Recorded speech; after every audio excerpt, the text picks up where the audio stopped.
the good ladies get away fast in the popular racing feature at Baltimore's Pimlico track. The gals are going great guns.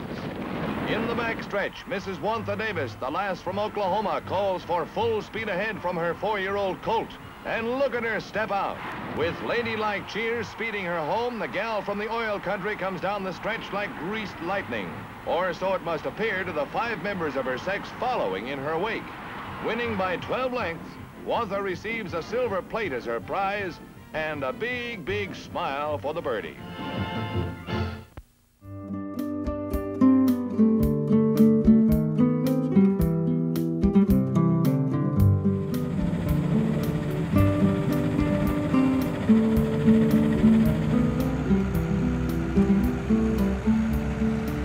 Wantha Davis, one of the first female jockeys, an amazing athlete who broke records in racing. Where were you born? Liberal, Kansas, and well, I'm 91 and a half, so I was born in 1917, January, so now I'm getting a half on there also. And do you have any brothers and sisters? I was the oldest, and then I had 2 brothers, and then my sister is the only one here yet, and she's the youngest. When did your love of horses begin? I guess from when I was able to walk or something like that. So when did you get your first horse? My grandfather got me a pony named Merrilegs when I was 4 years old, and I started riding her. She'd run off with me and run under a tree and scrape me off, and I'd get right back on. Yeah, I just always loved that kind of a life with horses and all kinds of animals. When did you first get the idea to become a jockey? There was a racetrack right close where I lived, about a half a mile or so, and I started going over there, and friends started me on with 2 thoroughbred fillies, and I broke them and took care of them and took them to that track, and I just gradually got started. Your mother was approximately how old when she died? 48. Yep, I had a wonderful mother, but she died pretty young, and my dad and her divorced, which is hard on kids when that happens. How old were you when your parents divorced? Well, I was already riding for like Mrs. Mathis and away from home a lot. I just go home occasionally. Hated to go off and leave my mother, but you know, I could make a little bit of money, you know, and I helped Mom all I could. I didn't like housekeeping, but I helped her with the house and the laundry and the ironing and all that. And then we always had a milk cow, and we had plenty of milk, but I couldn't wait till I got old enough to let me milk the cow, because that's what I like, things like that.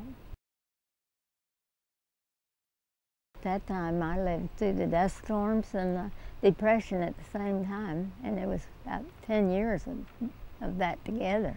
Well, one time, some of us kids went out where they sell cattle about 1.5 miles from town, and one of those storms, you could see it coming straight north, and it was just rolling, and before I got clear home, and the others too, you could hold your hand up like that, and you couldn't see your hand in front.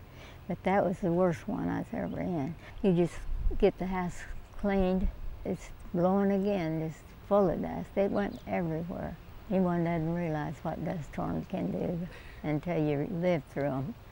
They were terrible. And it lasted about 10 years, through the 30s. They called it the dirty 30s. I heard a story about you hopping on a freighter with 25 cents in your pocket. Tell me about that.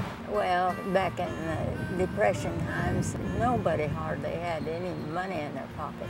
But I guess I paid them something, and it was really a freight train, and the train men, they worked all night loading cattle, and they gave me their bed inside.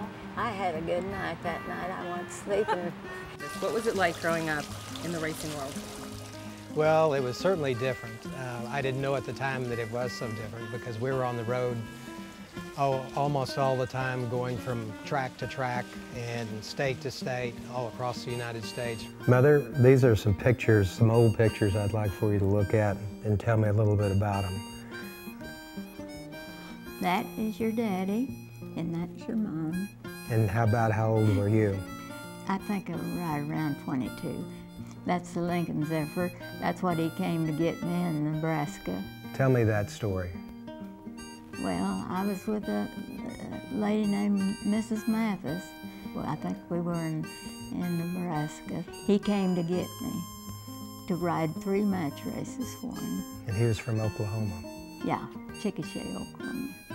And so, anyway, I rode the races, but it happens I never got paid for them.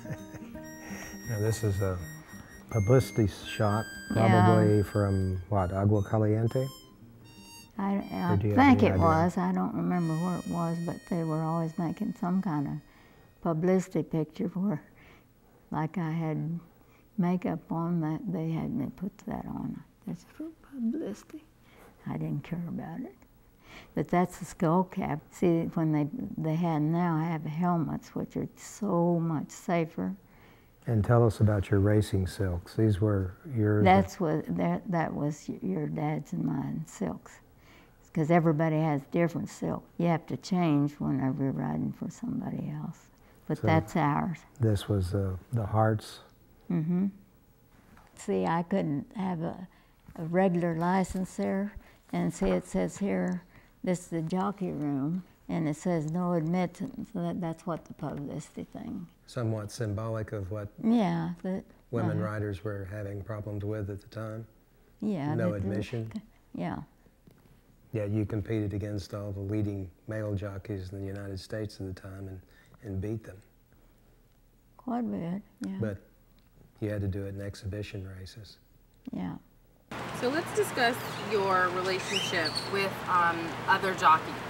Was there any animosity, or were they ever envious and treat you badly, or was it? No, I never had anybody that wasn't nice that way, the other riders. And I rode with some of the best riders at the time. Tell us about Johnny Longden in that race. He'd been bearing out in his races from hurting, and if Johnny Longden would have looked at the chart on him, they'd have known he was bearing out. But because when a horse is hurting, like on the left side, they bear out. Or if they're bearing out in towards the rail, they're usually hurting on the right side. He was on the best horse and he lost. The reason he lost is because he just made 2 or 3 mistakes thinking it was easy. Tell us what happened after the race. When it's over in Northeast, win the race, why, he just was so mad that he just took his tack off and threw it right on the ground, and away he went. He didn't weigh in. See, we were supposed to weigh in, but he didn't even weigh in. That was part of the rules of racing, right? Yeah, sure. Because I always weighed less than 100. I had to carry lead and put a lead pad under your saddle, and then they slip these little pads that weighed so much in each sides of them to even it out, so you could have the right weight on the horse. And he was a leading jockey at that time in the United States. Yeah, he was a good rider. He just was kind of a bad sport that day. He just didn't take it very well. He didn't like getting beat by a woman. Yeah. That's a picture before they got the really nice starting gates. So this was the first races you rode in were barrier races, where it was like a rubber band across the track. And this just one, a walk-up start or something. Right, walk-up start. And this one was like a starting gate, but with no front, so it didn't really have a gate. Yeah. So you rode in all 3 of the different gates in a short amount of time. Yep. So your first race was probably, that we were talking about, and it was when you graduated from high school in 1934? Mm-hmm. So your first race was in what, 1933 probably? Something like that. So before you graduated from high school. You and who else were tied for the leading Basil rider? James was one of the main riders in the United States at that time. And you rode against him in Nebraska? Mm-hmm. What are match races? Well, match races is 2 or more people get together, and they say their horse can beat the other's horse, so they'll match them, sometimes for a lot of money. And tell us about Rain, Shine, Dead or Alive. Oh, well, they didn't matter what the weather was like. Didn't matter a lot. There was always lots of betting on match races. And so this wasn't pari-mutuel betting, but this was... No, it's just betting amongst people. people. People were betting among themselves. One reason why I rode a lot of match races is they knew I was honest, and there was a lot of dishonesty a lot of times in match races. But not when I rode. I mean, I rode to win, so. It was probably the first racing that occurred in the United States. It was somebody just said, my horse can be your horse. And I think they did that when the Pilgrims were over. Yeah. It gradually evolved from that. Yes. I remember you had to stay with the horse 24 hours a day. Yeah. Somebody would slip in and try to poison him. That happens. And so in the or did happen. Maybe still does. I don't know. And in match races, you were probably one of the most sought out jockeys around because you were honest and a great rider. So you were more or less a champion of match races. Well, I rode a lot of them.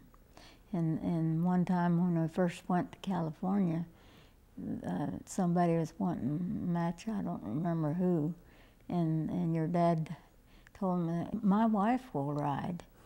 And then they found out who I was, so they changed their mind.